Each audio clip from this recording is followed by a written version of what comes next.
সীমান্তে কোনো ধরনের নিরাপত্তার কোনো অভাব নাই। হ্যাঁ, সীমান্তে পুশিংয়ের সংখ্যা বেড়েছে না। আরেকটা হলো, আপনি আজকে প্রশ্ন করবেন যে কারেকশন সেন্টার আমরা করতে চাচ্ছি কারার ভিতরে।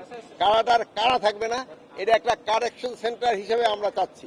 এই কারেকশন সেন্টারটার উদ্দেশ্য হচ্ছে, আমি বলি নেই, কারেকশন সেন্টারটার উদ্দেশ্য হচ্ছে এখন একটা কারারক্ষী যখন ভিতরে থাকে, সেই সময় তার এই ফ্যামিলি চলা, মানে সংসার চালানো কিন্তু খুবই কষ্টকর।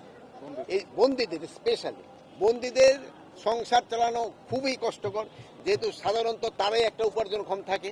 তা আমরা ভাবছি ভিতরে এরকম একটা ব্যবস্থা করব, এখানে তারা রোজগার করে, যেমন আপনারা আজকে দেখছেন যে কারারক্ষীদের তৈরি, এইগুলি বিক্রি করে একটা আয়ও যেন তারা তাদের ফ্যামিলিদের পাঠাতে পারে। এতে একটু তাদের ফ্যামিলি যে একেবারে বিরাট বিপদে পড়ে যায়, দোষটা কিন্তু করছে সে আসামি, যে সে কিন্তু সাফারটা করে ফ্যামিলিও, এই ফ্যামিলি যেন না করে এই একটা ব্যবস্থা করা। আর 2 নম্বর, কারার একটু পরিবেশটা আমরা একটু চেঞ্জ করতে চাচ্ছি, একটা মুক্তই যেন থাকে। আমরা হলো একটা বৈষম্য যেন কোনো কিছুতে না হয়। এবং আপনারা জানেন এই আগে বিভিন্ন ধরনের অত্যাচারের জন্যই কিন্তু জনগণ ফুঁসে উঠছিল। তা আমরা চাই আইনের একটা শাসন। এখন আইনের ভিতরে যে যা প্রাপ্য আমরা ওইটাই তাদের দিব। আগে যদি অত্যাচার করা হয়ে থাকে, এখন যদি আপনি তাদের উপর আমরা অত্যাচার করবো, ওইটা তো হবে না।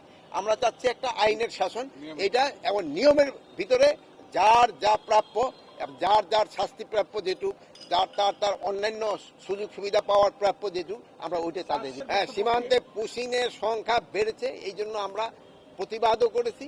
বাট যারা আমাদের দেশি, আমাদের বাংলাদেশি, যেহেতু আমাদেরই ভাই, তাদের ক্ষেত্রে আমরা বলছি ভারতকে যে তোমরা প্রপার চ্যানেলে পাঠাও।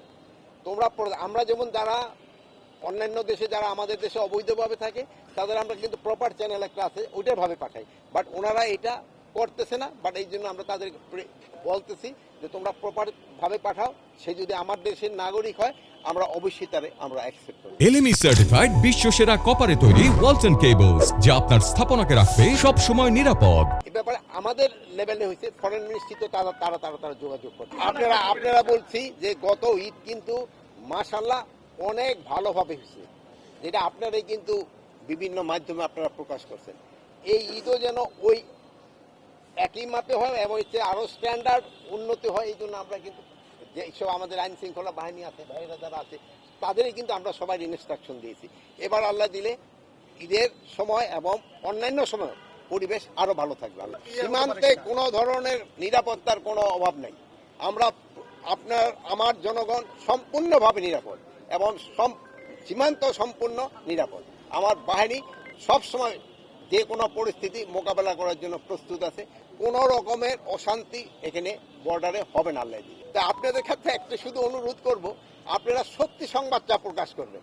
যদি কোনো সংবাদ একটু বেশি প্রকাশ করা হয়, এক্সাজারেট করা হয়, প্রতিবেশী দেশ কিন্তু একটা সুবিধা পেয়ে যায়। এই জন্য আপনারা সবসময় সত্যি সংবাদ প্রকাশ করে আসছেন, ওইটি আপনারা প্রকাশ করবেন।